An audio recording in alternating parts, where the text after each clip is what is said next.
Hello you all, అందరికీ ఉగాది శుభాకాంక్షలు.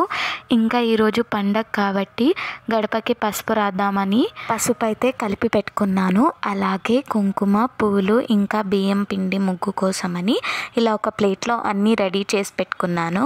ఇంకా గడపకి పసుపు రాసేసి తర్వాత కుంకుమ బొట్లు పెట్టాక ఇలా బియ్యం పిండితో అయితే ముగ్గు వేస్తున్నాను.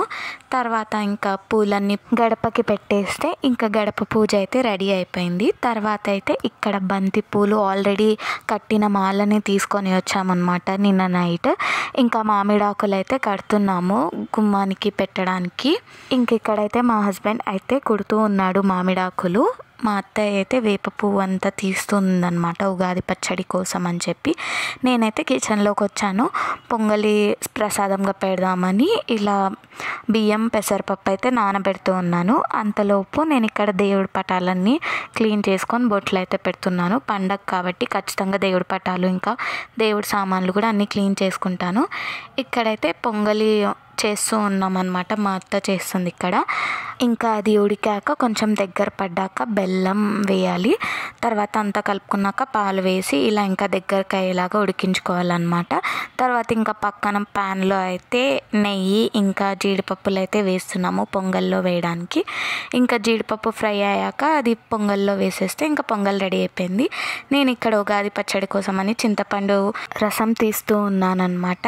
తీసాక ఇంకా కొన్ని వాటర్ వేసుకొని దాంట్లో మామిడి తురుము ఇంకా బెల్లం పౌడర్, వేప పువ్వు వేసి కారం ఇంకా సాల్ట్ వేసేస్తే మన ఉగాది పచ్చడి అయితే ఇక్కడ రెడీ అయిపోయింది. అది కూడా ఒక బౌల్లో తీసి పెట్టుకుంటూ ఉన్నాను. ఇక్కడైతే గుమ్మానికి మామిడాకులు కట్టేసాం, ఇంకా బంతిపూల మాల కూడా వేసేసాము. తర్వాత ఇక్కడైతే దేవుడి డోర్ కూడా ఇలా మామిడాకులు ఇంకా మామిడికాయ కూడా కట్టేసామన్నమాట. ఇక్కడైతే ఇంకా నేను టీపాయ్ పైన పూలు ఇంకా అన్ని అలంకరించుకుంటూ ఉన్నాను పూజ కోసం. రాగి చెంబు టాటాయిస్ కూడా అలంకరించేసాను. ఇంకా పటాలకు కూడా అన్ని పెట్టేశాక ఇక్కడ నా దగ్గర వెండి పూలు ఉన్నాయి అన్నమాట.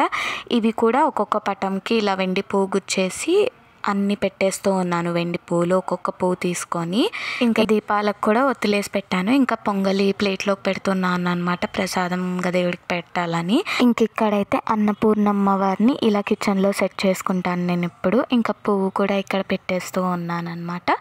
తర్వాత అయితే ఇంకా ప్రసాదం అన్నీ తీసుకొని వచ్చి పెట్టేశాను దేవుడి దగ్గర. ఇంకా దీపారాధన చేసేసి ఇలా అగరబత్తులు వెలిగించేసి ధూపం ఇచ్చేస్తూ ఉన్నాను. ఇంకా తర్వాత అయితే కొబ్బరికాయ, ఇంకా మా హస్బెండ్ అయితే ఇక్కడ కొబ్బరికాయ కొట్టేస్తూ ఉన్నాడనమాట. ఇంకా కొబ్బరికాయలకు కూడా కుంకుమ బొట్లు అయితే పెడుతున్నాము. ఇంకా అవైతే దేవుడి దగ్గర పెట్టేశాము. ఇంకా ఇక్కడ నటరాజ స్వామికి కూడా నేను ధూపం ఇచ్చేస్తూ ఉన్నాను. తర్వాత అయితే ఇంకా హారతి ఇస్తున్నాను. కొబ్బరికాయ కొట్టాక హారతి అయితే ఇలా ఇచ్చేసి ఈరోజు మా ఉగాది ఇలా అయితే జరిగింది. మా అత్తయ్యకి ఇస్తూ ఉన్నాను ఇక్కడ హారతి. ఇంకా ఇంట్లో ధూపం వేద్దామని ఇలా వెలిగిస్తూ ఉన్నాను. తర్వాత అయితే మా మమ్మీ వాళ్ళ ఇంటికి అయితే వచ్చాము. ఇక్కడ మా మమ్మీ కూడా ఇలాగ పూజ చేశారు. నాకు మా మమ్మీ ఉగాది పచ్చడి అయితే తినిపించింది కొంచెం.